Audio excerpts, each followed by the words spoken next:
today we are going to get into the Sequoia. We're going to do the rear hatch seal because it is supposed to start raining tonight, so we're on a time limit. Got to get it done.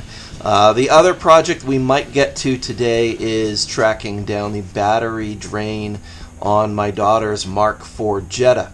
So that's all going to depend on time, and you know, as everything goes with car repair, you take the amount of time you think it's going to take, double it, and add an hour, and that's probably what it's going to take. So anyway, we're going to get into that today, and so we'll get out there shortly. All right, as I mentioned, today we are going to get into fixing the seal on the lower part of this hatch in the Sequoia, which is especially pertinent today because it is supposed to rain tonight, and I don't want the back carpet flooding again. It flooded last week. We're also going to take the opportunity to fix another little niggling thing. Is I had to replace the hatch assembly last year, which is, well, not the hatch assembly, the latch assembly, which is a really common problem on the Sequoia.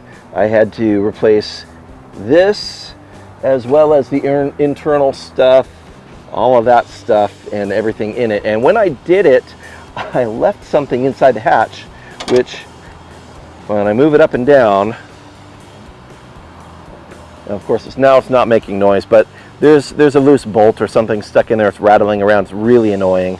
So I'm going to take the opportunity to pull that out as at the same time that I'm replacing this seal inside here and making sure that it's watertight and not leaking into the carpet there. Oh, there's the condenser for the Corrado. So yes, this is officially our Corrado support vehicle.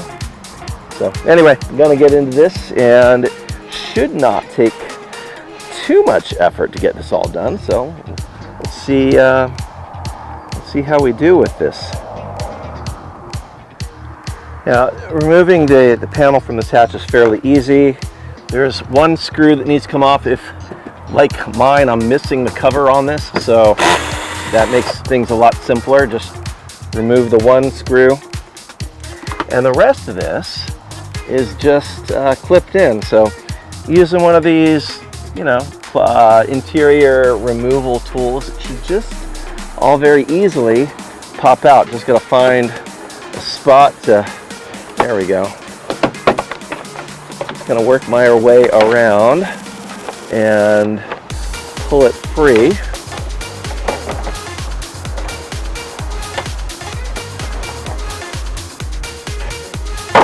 There we go.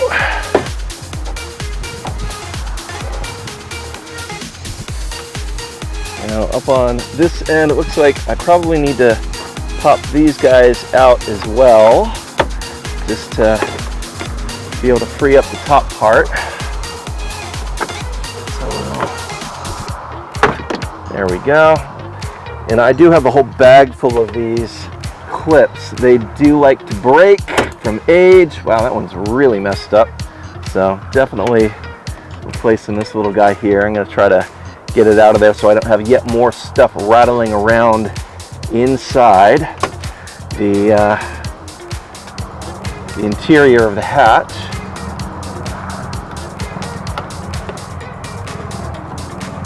These removal tools are very, very handy.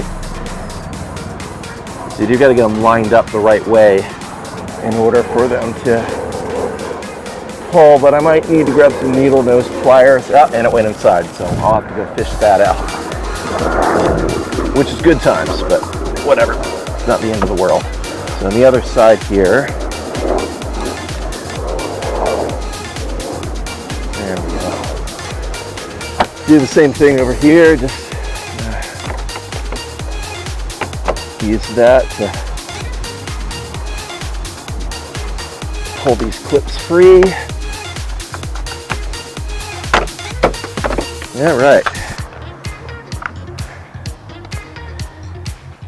I'll have to replace, looks like I got a few of them that I may have been missing. So anyway, that's that. And then it should pop upwards like so and free. All right, so that's out of the way.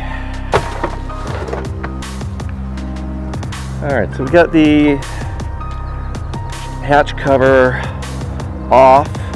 What we're looking for here, what we're talking about, whoa, there goes the camera in the wind. That's lovely. All right, I'm gonna spread my tripod here a little bit more. All right, so what we're talking about seal-wise, this set of seals here runs along the top, which is supposed to keep water from going down into it. But at the bottom edge, there is supposed to be a seal. Looks like I've got a couple of clips I got to replace here.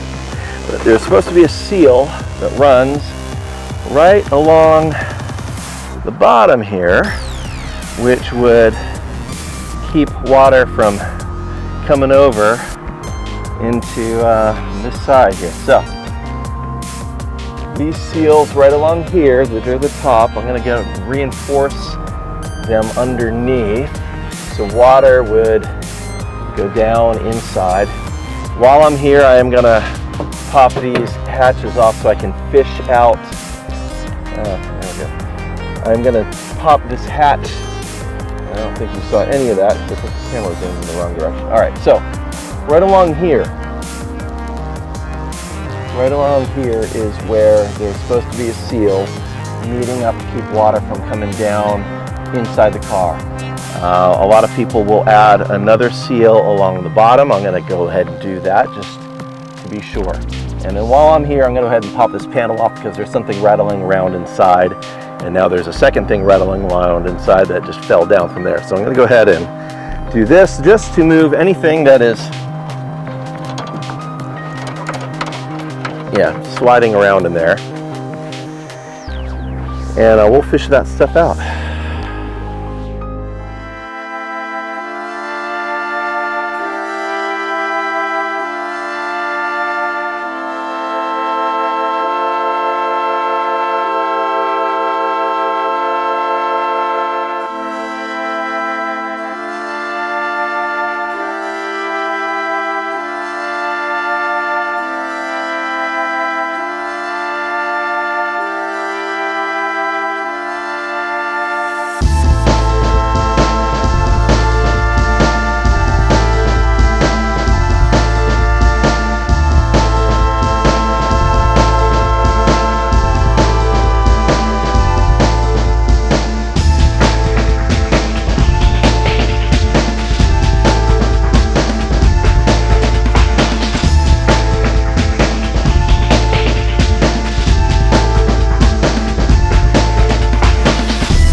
turning these to the orientation that they want to be in to go back to their home.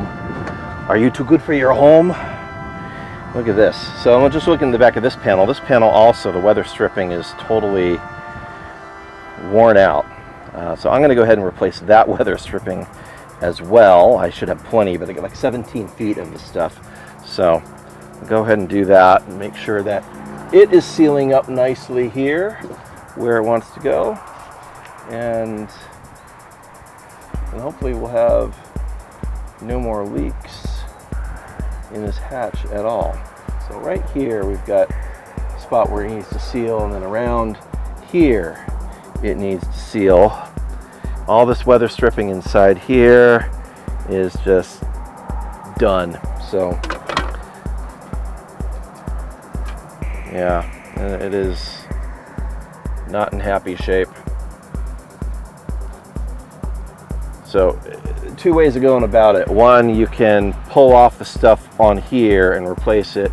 Two, you can actually add it to this side and have the two halves seal together, which is the approach that I'm gonna take. It sounds like a lot less frustration to get this to seal and work around here. So we'll start with that.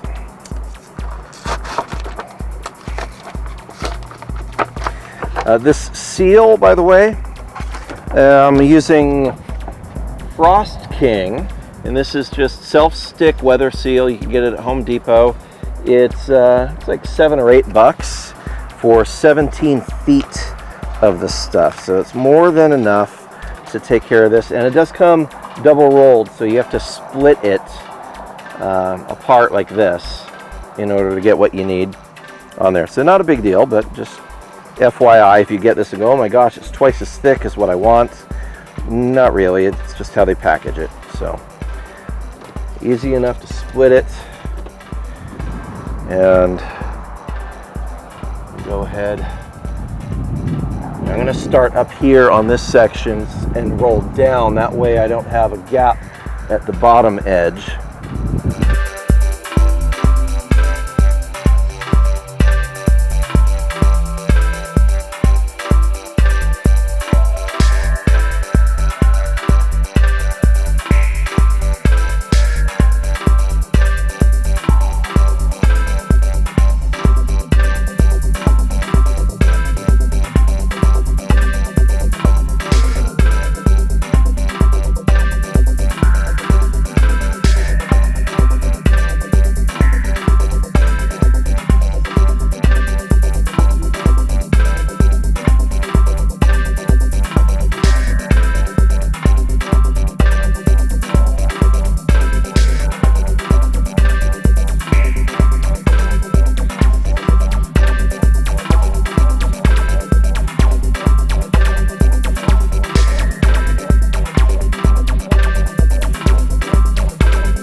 All right, got my razor. I'm gonna trim this, and it's always better to have it just be a little longer than it actually has to be, so that it snugs up there and you can squish it in. There we go. That is a nice fit. And then we can start this length here. Again, I want to make sure that at the bottom this is sealed, so I'm going to kind of do a U shape here and get it in place.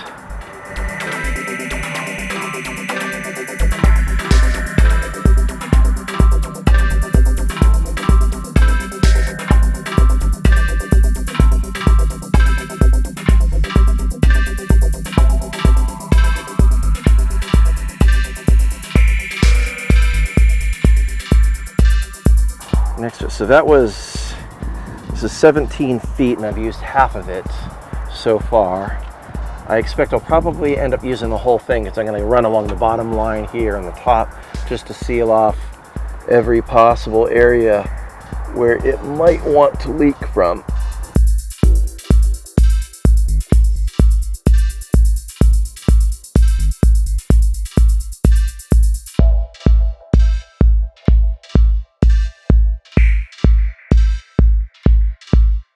All right, a little bit more of a gap there than I would want, but it's on the side, so I don't think that's going to be a massive issue right there.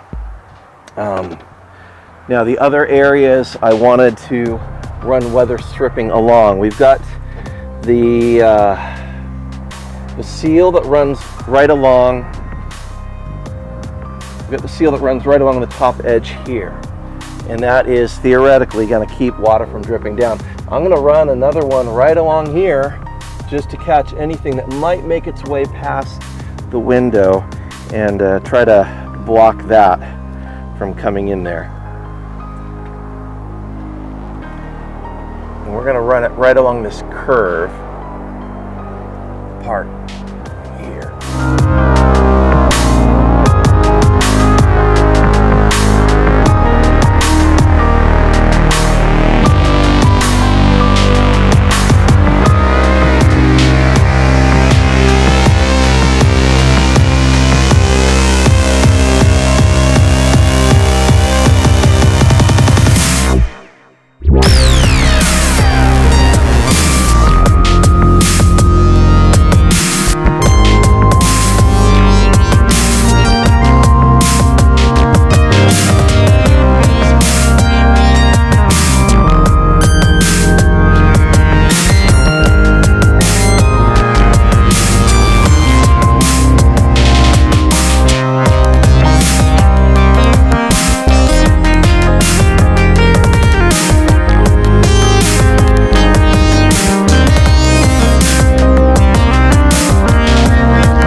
I got more of the weather stripping, and I can definitely feel the rain coming. The weather's picking up, the wind is picking up, the temperature's dropping, so we are on a timeline. So I just put on this one strip here that is going to have a break here in the middle, which of course would make for a potential of a failure or a leak. So I'm going to go ahead and peel that off, as much as I hate to. And we'll use, actually, I'm just going to stick that somewhere else here. On the actual, I'll put that on the actual bit here just to have a little bit of extra sealing.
Spare weather stripping left over. All right, good. So we got that. Happy with that. We will go ahead and start reinstalling these panels.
Now some people are probably going, well, this is an SUV, it's going to get dirty, why are you bothering? Well, you know what, I actually just got this for my wife not too long ago. It's her baby. I want to keep it as nice as possible. So just spent a couple hours the other day conditioning the leather and making sure that all of the seats were nice and clean. Dogs and kids will dirty up a car like no one else's business.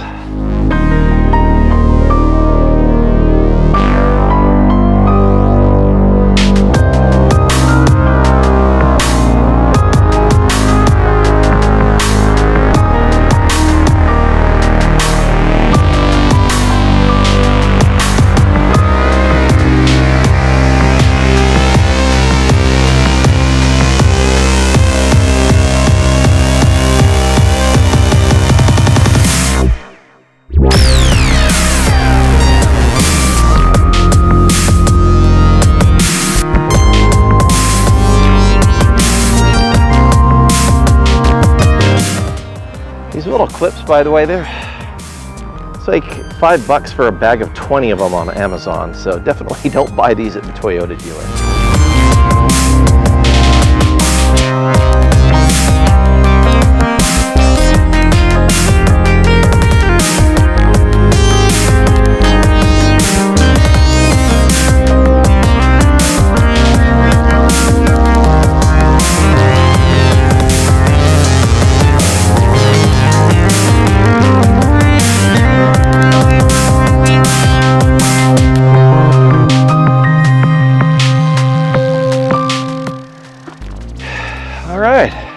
And that's it. Hatch is reinstalled. We'll find out tonight and tomorrow whether or not we have actually resolved the issue with it leaking, because we've got weather stripping in there now, and we'll just have to see if it comes through into the carpet in the back of the car.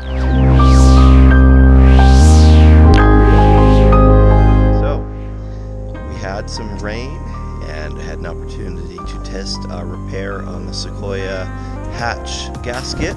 Let's go see how it did.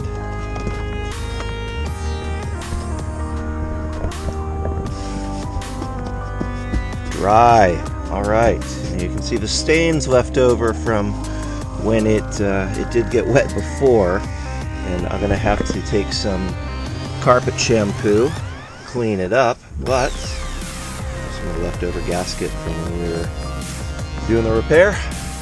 But there's no evidence of any dripping through, so this new seal has indeed done what we wanted to do. So job well done, mission successful. All right, on to the next thing.